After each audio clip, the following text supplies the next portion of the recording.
Why, hello there. Welcome to a tutorial on how to thoroughly change the oil on the Ford Maverick Hybrid. This is for, I think it's 2022 to 2024, because they're all the same, and it's for the hybrid model of the vehicle. 2025 changed. I don't know if how to change the oil specifically changed on that vehicle, but I know there's a new version of the Ford Maverick, and I'm not sure if this applies to the EcoBoost version. Either way, the first thing you need is a cup of coffee, because of course you do. So everything you need to change the Ford Maverick Hybrid's engine oil is first you need ramps, or jack and a jack stand, but ramps are a lot easier. If you don't have ramps, I recommend getting some. These are just cheap Harbor Freight ones, they were $50. If you're looking to find some nice ramps, I recommend looking at a video from somebody called Project Farm on YouTube. He tested out a whole bunch of different ramps in different scenarios to see which one is best. I'll link that in the description. You need yourself a oil drain pan like this one, or just an open-topped one, or maybe just a junk pot. Make sure it's a junk pot, not one you're actually going to eat out of. It needs to be at least 5 quarts, or 6 quarts actually. Coming down here, there's the engine oil. You need to use 0W20 oil for the Ford Maverick Hybrid. I am using the OEM filter. This was, I think, $10 from the Ford dealer. And you need yourself a 15mm socket right there to take the engine oil drain bolt off. To take the oil filter off, you need an oil filter wrench, or you can use a big pair of pliers, but that's a lot harder, so I recommend using a oil filter wrench. The specific oil filter wrench you need for this is a 76mm 14 flutes one. It works great and fits on like a glove. You also need one of these little T25 bits right here. It's the one that has 6 little pointy ends on it like that. Is that like a star? I'm not sure, but you need that.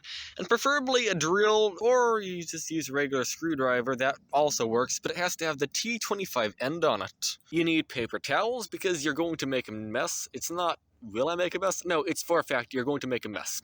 And I recommend getting something like a tarp or junk towel to lay on, because if you make an absolute huge mess, it just lands on the tarp and it's not a big problem. Also, you need a funnel to put the oil into the engine. Fun fact, with these funnels, this wibbly wobbly plastic thing here, you can actually push it out. It's kind of clipped in there. If we just do this and push on it, see, it comes out. And that makes it a lot easier to fill up your engine with oil. How to use the ramps is first line the tires up straight, alright? Make the steering wheel straight so the tires are straight. Then you just get the ramps and put them straight with the wheel. Don't have them slanted because the truck will just run off them. Make them straight like this, alright? And after that, just very gently drive up onto the ramps. And when you're up onto the ramps, put the vehicle in park, and while holding the brake down, pull the electric parking brake to engage the parking brake for extra safety. Side note, you should always use the parking brake, even if it's somewhat flat anywhere, because the vehicle is actually not meant to sit on the parking pole. You're supposed to use the parking brake, but almost nobody does.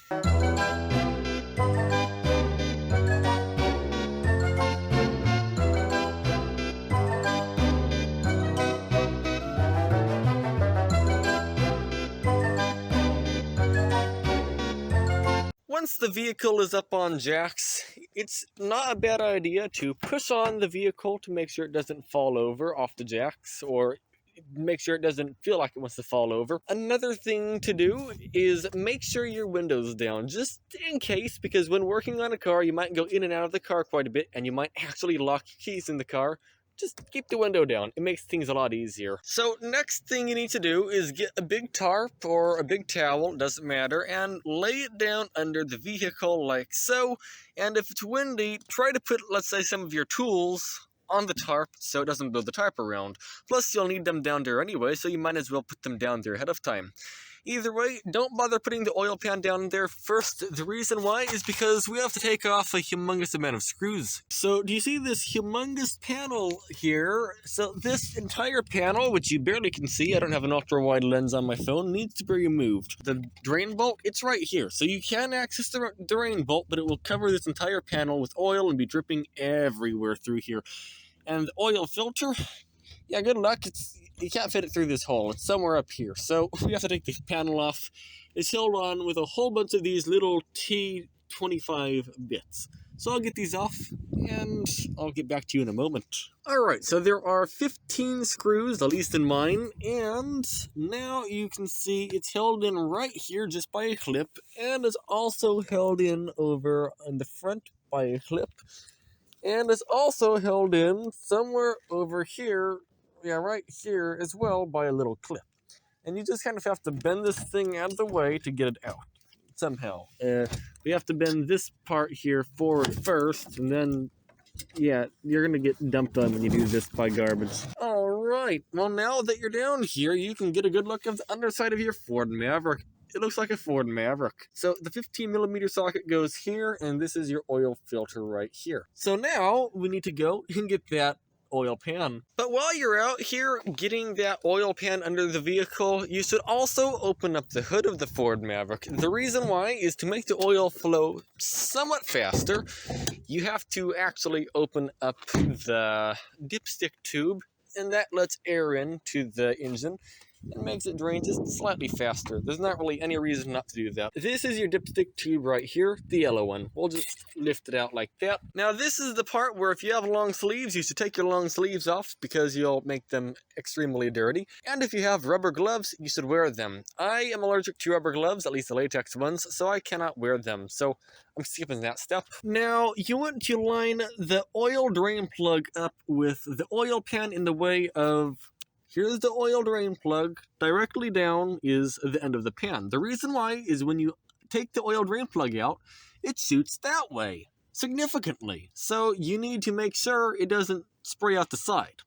But then don't take your guard down, because when this thing is almost done draining, then it starts sprinkling everywhere, and you'll end up having to move this drain pan significantly further that way to not make a mess, because it might drip down here or sprinkle everywhere. So just don't take your eyeballs off this. Alright, so after me telling you how to not spill it, do you want to watch me spill it? Because I always spill it.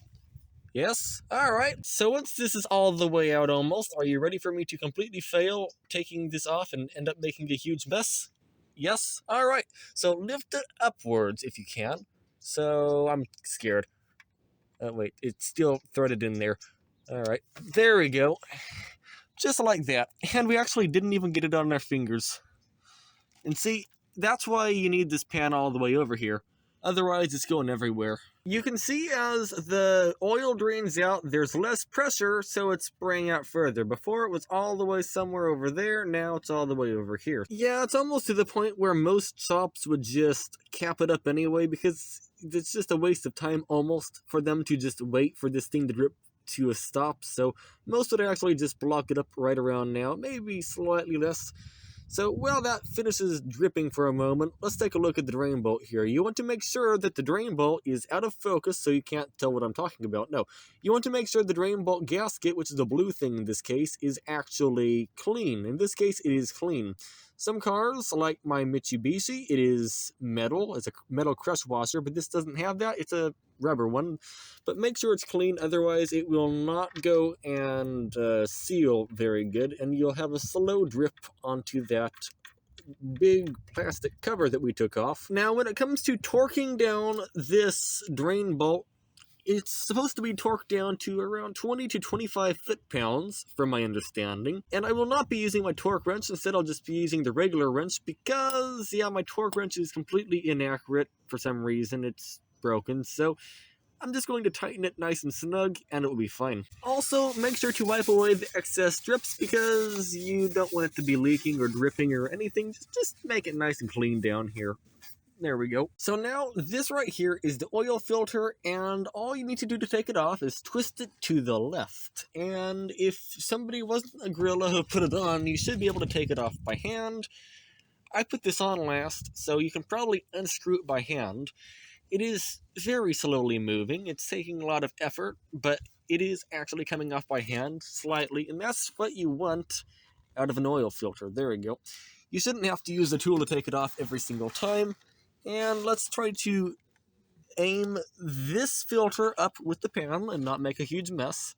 Let's unscrew it part way and start letting it drip, and I am making a huge mess. See, I told you I'd make a mess.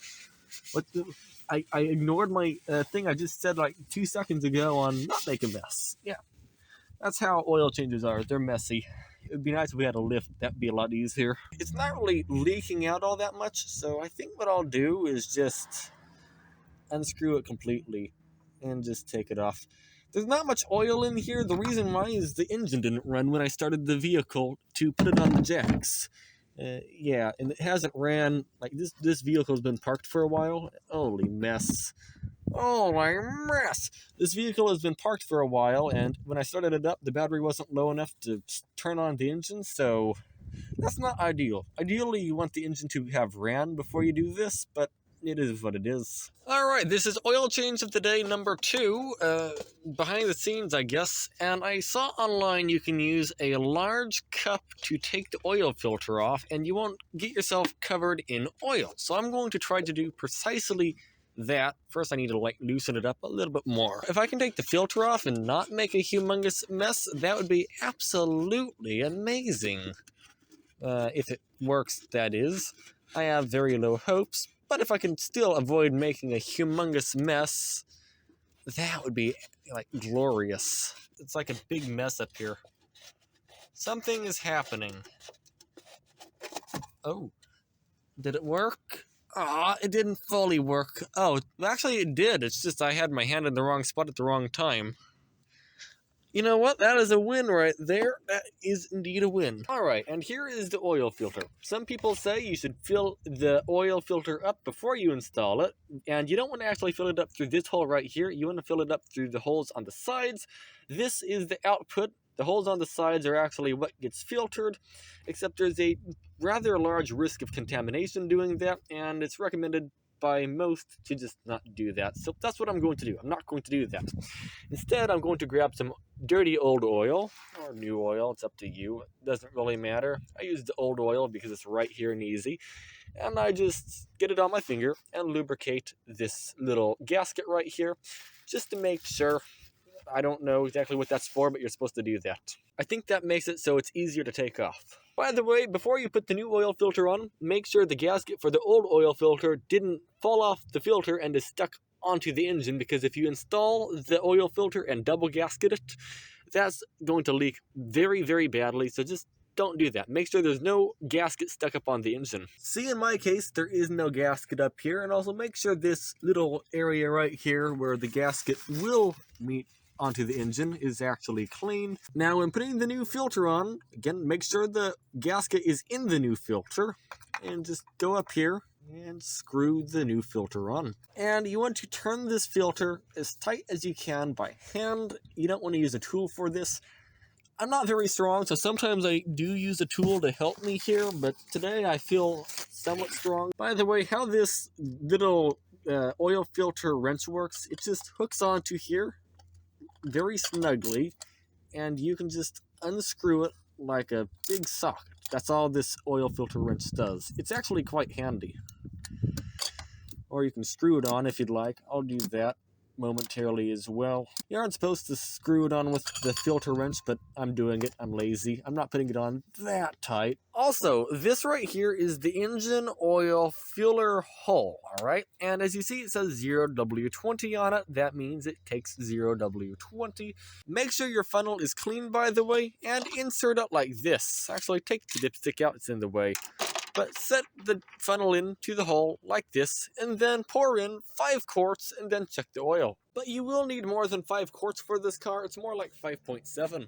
So I'm going to put this entire 5-quart bottle inside of here, and that will not overfill this car. But for context, my Mitsubishi, it takes 3 quarts, so this would be overfilling the engine, but for this car, it will be underfull. This bottle looks like it was ran over by a train and a tractor and a truck and a Prius all at the same time, has approximately 1.5 quarts in it, which is too much, so I'm just going to pour in about half of this bottle, and that should be just fine. Now I'm going to let the oil drain into the engine, but while that happens, let's just clean the funnel up for a moment and get it out of the way and put the cap on, because I need to start the engine and let the engine fill up the oil filter, because once the oil filter is filled up, the oil level is going to drastically change. Right now it will show it's extremely overfull, but when I go and start the engine and it fills the oil filter up, which we did not pre-fill, the oil level is going to go down approximately a decent amount because, well, it needs to fill the oil filter up. However much oil goes into the oil filter is how much the oil in the engine on the dipstick is going to drain. Alright, so it has ran for a little while and it's spun all the oil all over the place and it filled up the oil filter. So now all we have to do is wait a minute or two for the oil to settle and I will check the dipstick. And if it's anywhere near correct, I think that's good enough. Side note, it's not going to be correct. The reason why is you have it on a jack stand. It's tilting. It's not going to be accurate, but it gives you a rough idea of how close you are. But if you, for example, have this on an actual lift, like you're a mechanic shop, well, you probably aren't watching this video, but if you have a lift, it's level, so you're good there. Alright, so it's been sitting for a few minutes. Let's go and check out what amount of oil we have. Before you start, make sure to wipe off any excess oil on the dipstick. It's been sitting out, so it probably doesn't have any oil on it, but make sure it's cleaned anyway. And now let's dump the dipstick into the hole firmly, all the way in. So the dipstick is all the way inside the hole. Now we need to pull the dipstick out of the hole and see where the oil is on the mark. So according to this, we are currently low. It's right around here, but it's out of focus, so you can't see it. And that might be because we're on an angle, so I'm going to ignore that for right now. It is fine. We'll find out when we put this on a flat surface what it actually is at. Alright, well now that you've ran the vehicle a little bit and got it running just long enough to see if it's going to leak any oil, we're good here. There's a little bit of residue here, but that's fine. And there's no oil dripping out of here. Now we're good to go and put the cover back on. And I know you can't see anything because I also can't see anything, but I'm just going to say good luck with this. It's a pain to do. Yeah, one moment. There's crud falling on my face. Holy smokes. That's fine. This is fine. Oh dear. How does that go there? Alright, so when you have this up, so the part of the truck bumper goes under this part. But this right here goes under the truck bumper. It kind of overlaps. It's the same thing on this side. See, up here, this is part of the plastic cover. But this right here is part of the truck bumper. And then over here, this is the truck, and you kind of hook it into the truck. And just align all the bolts and then screw all the bolts in. I'll do that. One moment, please. Alright, well, I have gotten all of these bolts in, all 15 of them, and you might notice there's an access panel right here. And yours might be missing, mine's missing too, and then there's this access panel here, which has holes in it. You might think, oh dear, what did I lose? Yeah, no, ours also don't have this. It was like this since new. All of them. We have 4. So, why does this exist? I don't know. But no, you didn't lose yours. It just doesn't exist. Alright, I've gotten the vehicle relatively flat here. I've parked it partly on the street, partly on the driveway, which makes it flat. If I parked it only on the street or on the driveway, it's either tilted that way or that way.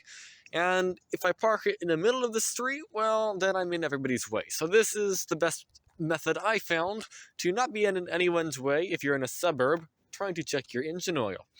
Either way, now that it's here, let's check the oil. We are like right in the middle here. We want to be around right here, so I'm going to add a little bit of oil to the engine. I thought it overfilled, but I didn't. Alright, there you go. You can see the cross hatches. So we are about right here on the cross hatches. I said right here on the, there we go. We are right here on the cross hatch, which is perfect. That's the top of the level you want. Don't overfill it significantly. If it's just a little overfull, that's fine. But if it's more than, let's say, 1/4 of an inch overfull, I would try to remove some oil if possible. By the way, how you reset the oil life on these Ford Mavericks is, do you see the OK button down here? You can actually push this up and down, alright? And if you push it up and down, you take it to a mode that looks approximately exactly like this. You'll see the pickup truck right on the screen right there. Once you find that, you want to press the menu button. Once you press the menu button, it will show an option for information display, driver assistance, vehicle settings, and my key. You want to go to the information tab, which is on the top, and press down the OK button. Then it will tell you lots of different information, like for example, your tire pressure. But the one you're looking for here is, by the way, to back out, you press back. But the one you're looking for is called oil life. So you go one down, just push the OK button down, press the OK button in, and then you can see the oil life. In this case, it is 31%, 39%, my bad. And how you reset the oil life is just hold down OK. And it will have this little bar go across the screen, and just like that, the oil life is reset back to 100%. Thank you for watching, everybody. Thanks for 500 subscribers on this YouTube channel, by the way. That's pretty awesome. If you liked the video, you can leave a like. If you are wanting to see more of these oil change type videos or something, or car videos, consider subscribing. And I guess I'm turning on membership soon, so if you want to help support the channel, consider becoming a member if that's available. Either way, thanks for watching and have a great day.